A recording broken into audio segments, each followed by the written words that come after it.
ada passion. Harus ada passion. Adalah akses lokasi Mbak Tiara. Iya. Iya, asik.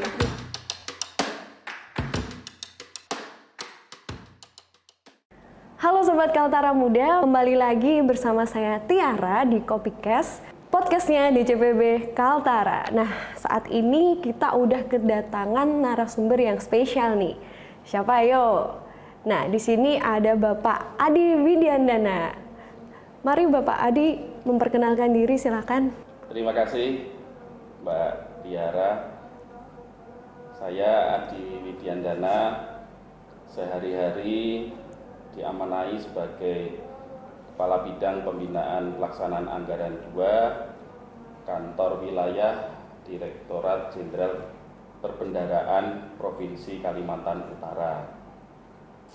Saya di Kaltara mulai 13 April 2022. Saya rasa itu Mbak Tiara. Oh, iya Pak. Pak Adi ini selaku Kabid PPA 2 ya Pak? Iya. Dan ini walaupun masih baru nih menjabatnya, tapi sepertinya sudah banyak ya Pak yang dilakukan Pak Adi buat Kaltara ini. Ini boleh nggak sih Pak saya tanya, belakangan ini kan sangat digalakkan ya Pak sama kantor pusat, bahkan dari arahan Ibu Menteri dan Pak Wakil Menteri juga selalu mengarahkan untuk pemberdayaan UMKM gitu. Kenapa sih Pak kira-kira UMKM ini sangat digalakkan belakangan ini untuk diberdayakan? Ya, terima kasih Mbak Tiara. Perekonomian di Kaltara ini, khususnya di Kaltara ini, itu sangat dikontribusi atau didukung oleh pelaku usaha UMKM ini. Ya, ini bukan saya yang ngomong, tapi sesuai dengan data-data dari BPS bahwa perekonomian di Kaltara itu 61% pelaku usaha UMKM ini menyumbang kepada PDB. Iya. Kemudian untuk porsi terhadap penyediaan lapangan kerja itu bahkan mencapai 97%. Iya. Untuk penyerapan tenaga kerja memegang peran 92%. Nah, atas dasar fakta-fakta itu sudah tidak dipungkiri lagi bahwa UMKM merupakan salah satu backbone perekonomian Indonesia. Iya. Nah, ditambah lagi dari sisi bahwa Ditjen Perbendaharaan diberikan amanah untuk menjadi chief atas regional ekonomis di masing-masing provinsi ataupun di masing-masing kabupaten kota, karena Ditjen Perbendaharaan juga tersebar di seluruh provinsi dan tersebar juga di ratusan kabupaten kota. Dan salah satu kontributor utama dari perekonomian suatu daerah itu adalah disumbang dari pelaku UMKM ini. Jadinya sudah wajar bila kehadiran DCPB di regional, khususnya di Kaltara ini, diharapkan akan mampu untuk dilihat, dirasakan, dan digunakan manfaatnya oleh seluruh lapisan masyarakat, khususnya para pelaku usaha mikro, kecil, dan menengah. Demikian Mbak Tiara. Iya, benar sekali ya Pak. Saya juga sempat membaca data yang demikian kalau perekonomian Indonesia itu pemulihannya, apalagi setelah COVID itu, roda perekonomian itu disokong sebagian besar oleh UMKM, dan apalagi dari sisi penyerapan tenaga kerja itu sampai 97% ya Pak menurut data itu. Jadi ya saya ini juga, oh ya ternyata penting sekali pemberdayaan UMKM ini, dan ternyata DJPB juga support gitu ya Pak, support arahan Menteri, Wamenteri begitu. Nah, dari arahan tersebut kan ini DJPB Kaltara sudah mulai bergerak ya Pak untuk memberdayakan UMKM. Nah, sejauh ini kegiatan apa saja sih Pak yang sudah dilakukan DJPB Kaltara untuk memberdayakan UMKM? Iya, terima kasih. Banyak kegiatan yang sudah dilakukan yang bersentuhan langsung untuk pemberdayaan UMKM Kaltara ini, baik DJPB Kaltara selaku institusi yang salah satu institusi Kementerian Keuangan, salah satu eselon 1, ataupun DJPB Kaltara sebagai bagian dari Kemenkyu 1 yang bersama-sama bersinergi untuk memberdayakan UMKM. Beberapa hal yang dapat saya sampaikan di sini, langkah keterlibatan DJPB Kaltara ini pada intinya itu meliputi mengcover seluruh tahapan pemberdayaan UMKM, dimulai dari identifikasi kebutuhan pelaku usaha UMKM, itu kebutuhannya kita survei dulu, kemudian pelatihan apa yang dibutuhkan, kemudian pembiayaan permodalan apa yang apabila mereka membutuhkan pembiayaan permodalan kita fasilitasi, kemudian pendampingan dan pemasaran serta tentunya monef yang berkelanjutan. Jadi atas tahapan pemberdayaan tersebut, beberapa kegiatan telah kita lakukan. Di antaranya yang pertama adalah kita terjun langsung ke dalam rumah Umi. Rumah Umi yang dilakukan oleh DJPB Kaltara ini mungkin sedikit unik ya, berbeda dengan yang di provinsi lain,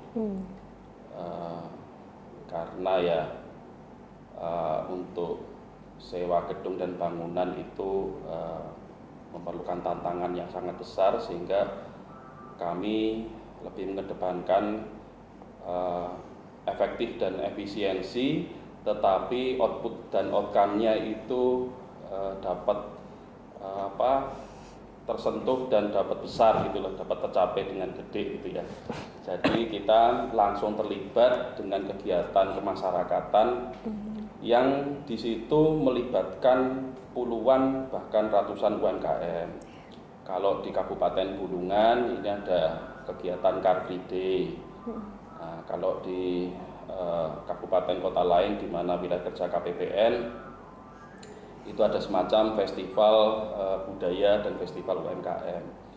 Nah, sedangkan yang Kanwil DJPB Kaltara yang di sini itu mendirikan, awal idenya adalah mendirikan suatu pos informasi dan layanan konsultasi bagi para pelaku UMKM yang berada di Car Free Day tersebut, berdagang di Car Free Day tersebut, ataupun para pelaku UMKM yang sedang liburan memanfaatkan kegiatan Car Free Day.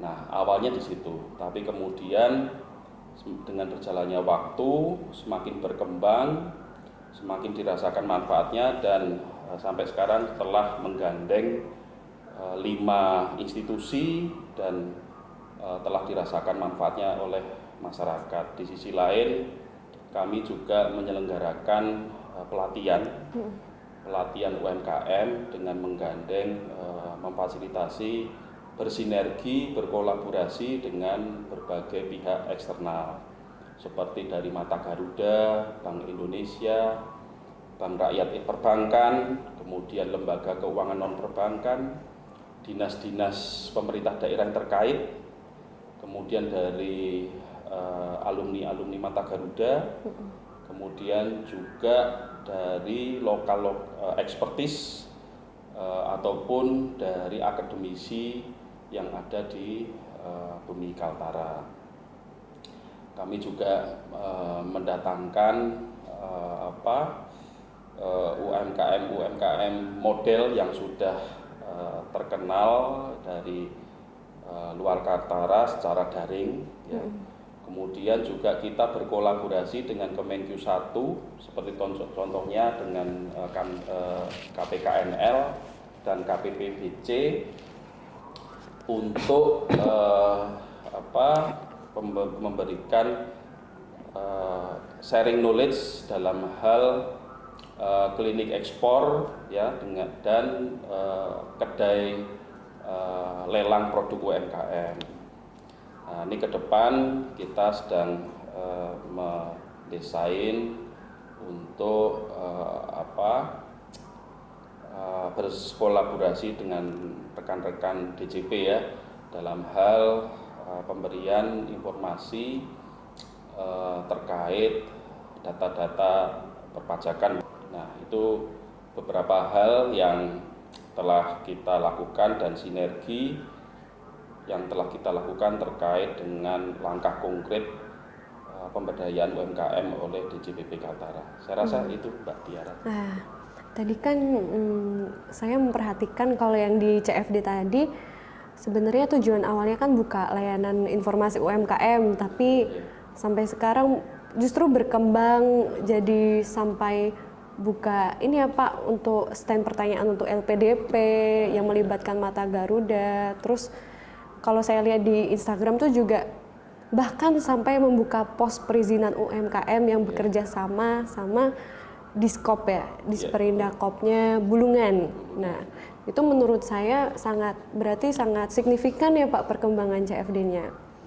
Nah, itu saya mau tanya nih Pak, pastikan apalagi itu kita kegiatan di hari Minggu pagi ya Pak. Nah, itu gimana sih Pak supaya kita bisa menggandeng pihak-pihak eksternal gitu, bahkan di weekend gitu, pasti susah kan Pak, pasti ada kiat-kiatnya.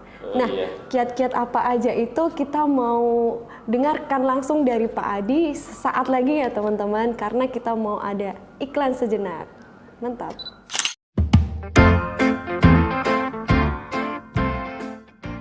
Nah, sekarang nih Pak Adi di depan kita ini udah ada produk dari salah satu UMKM binaan kita. Ini dari Lee Cake and Bakery. Nah, tadi punyanya Kak Imah.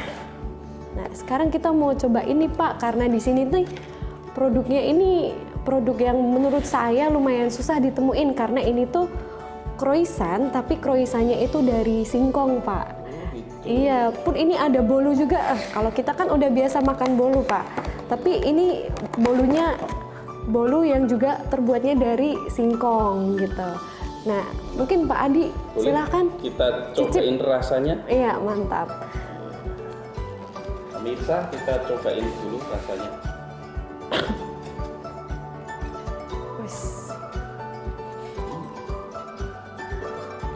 Gimana Pak Adi?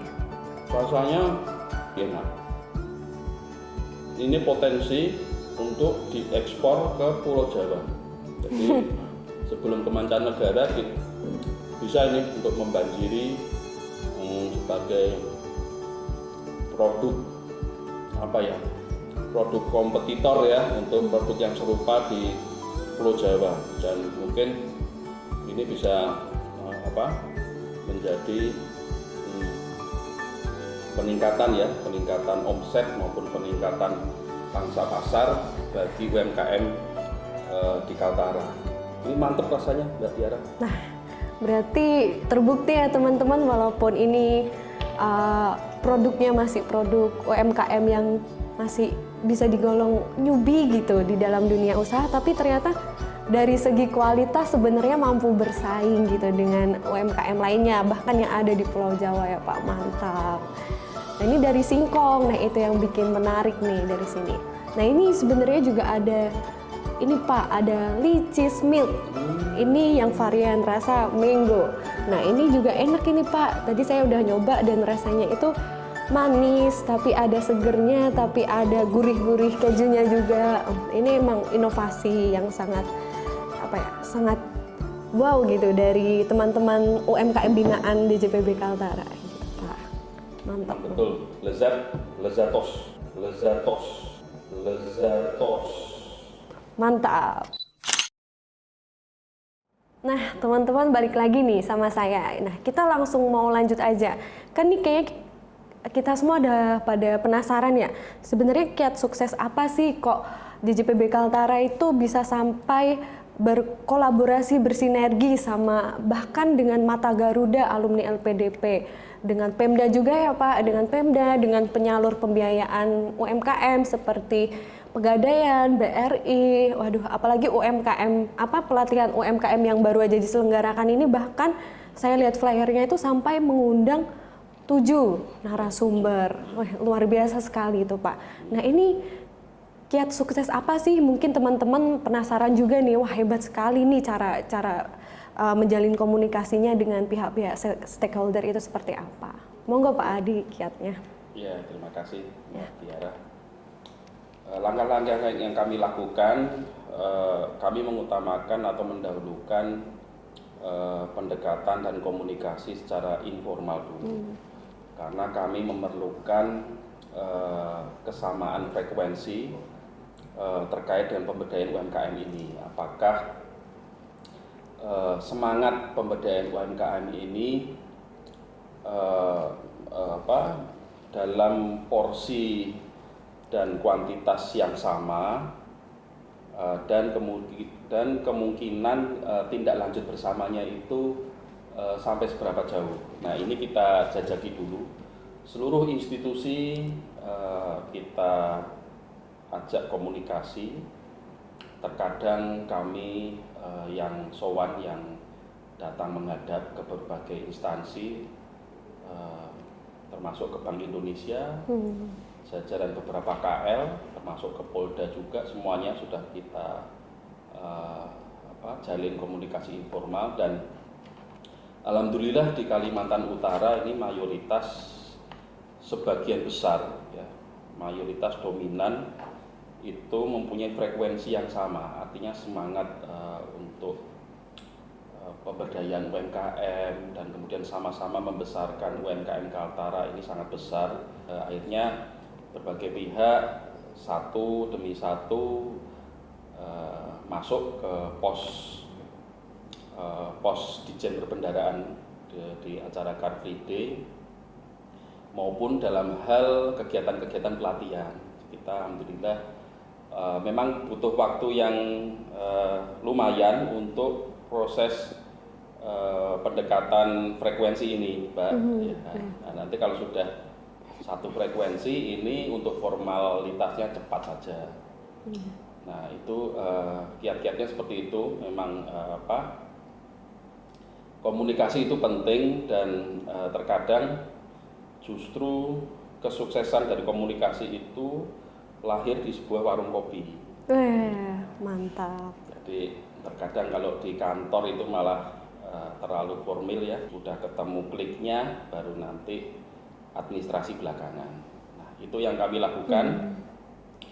Dan mungkin Mbak Tiara mungkin belum tahu juga bahwa ketika kami menggandeng narasumber itu tidak satupun narasumber yang berbayar, artinya semuanya free Mbak. Free Ya. mantap. Jadi mereka memberikan ilmu-ilmunya kepada para UMKM ini secara cuma-cuma.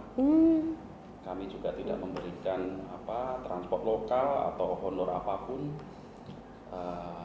kepada para institusi yang sudah terkait. Saya rasa itu Mbak Tiara. Nah, luar biasa sekali ya Pak. Berarti ini tuh bermula dari komunikasi yang sifatnya informal, berkembang menjadi ternyata ada nih frekuensi yang sama terkait pemberdayaan UMKM gitu. Ya udah kita maju bersama. Itu menurut saya ya memang begitulah sinergi, bukan hanya sekedar formalitas, tapi karena kita juga mempunyai motivasi yang sama, tujuan yang sama untuk memajukan Kaltara, makanya bisa sinkron dan dimudahkan ya Pak ternyata jalannya, alhamdulillah.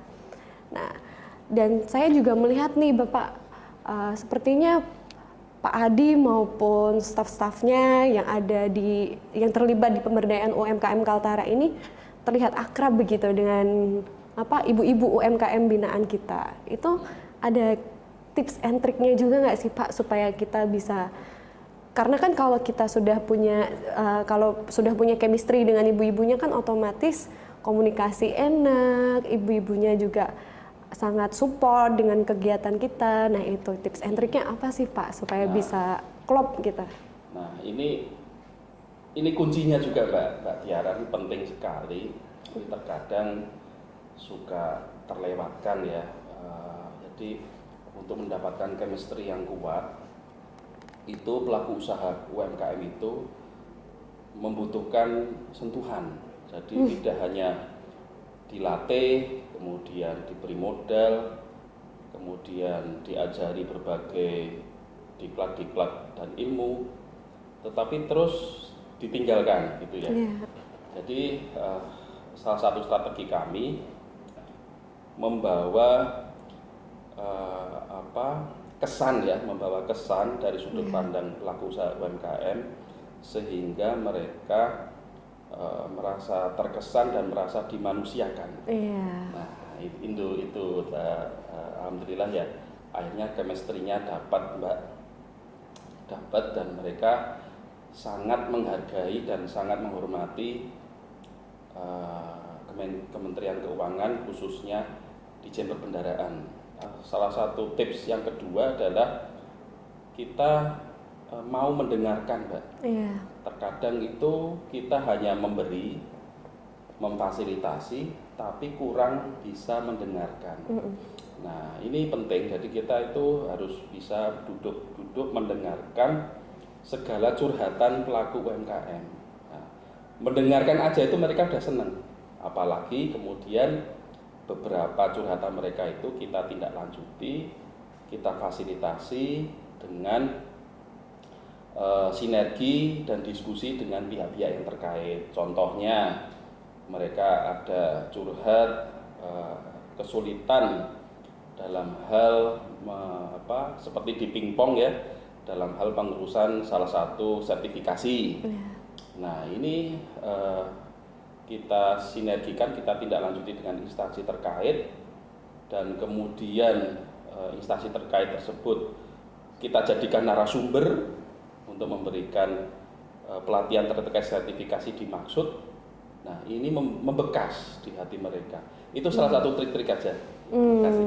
Berarti sebenarnya ada sekian banyak trik ya Pak. Nah, intinya adalah jangan lupa untuk memanusiakan manusia. Gitu Pak. Dan ini ya Pak, berarti ketika saya dengar dari Bapak ini emang program UFINE, UMKM Financing and Empowerment yang digalangi yang dipelopori oleh DIT SME ini ternyata tidak hanya menjadi sebuah program ataupun tugas gitu di DJPB Kaltara, tapi benar-benar kalau kata Pak Kanil menjadi sebuah passion. Iya. Jadi kita juga senang ketika kita bisa memberdayakan UMKM, melihat feedbacknya ibu-ibu juga merasakan dampaknya dan merasa terbantu. Begitu kita juga ikut senang gitu ya Pak. Jadi sudah menjadi sebuah passion, tidak hanya sebuah pekerjaan begitu ya Pak. Betul. Nah, seperti ini kita sudah di penghujung obrolan nih Pak Adi. Pak Adi, kira-kira adakah 1-2 patah kata untuk menutup obrolan kita hari ini? Oh iya, terima kasih Mbak Tiara. Jadi untuk pemberdayaan UMKM ini memang salah satu kuncinya diperlukan passion yang cukup optimal ya, yang sungguh-sungguh, karena yang akan digerakkan ini manusia, bukan mesin. Ya, kalau menggerakkan mesin ini tinggal disetting, tinggal diotak-atik, tapi yang mau digerakkan kan ini manusia. Saya rasa itu Tiara. Iya. Terima kasih Pak Adi, ini sangat menginspirasi ya Pak Adi. Mungkin dari teman-teman juga ada yang butuh motivasi ketika harus memberdayakan UMKM. Kuncinya adalah work with passion. Ya benar sekali ya Pak Adi. Nah teman-teman, sekian obrolan kita hari ini bersama Bapak Adi selaku Kabid PPA 2 DJPB Kaltara. UMKM berdaya, ekonomi Kaltara jaya. Mantap. Makasih Pak Adi.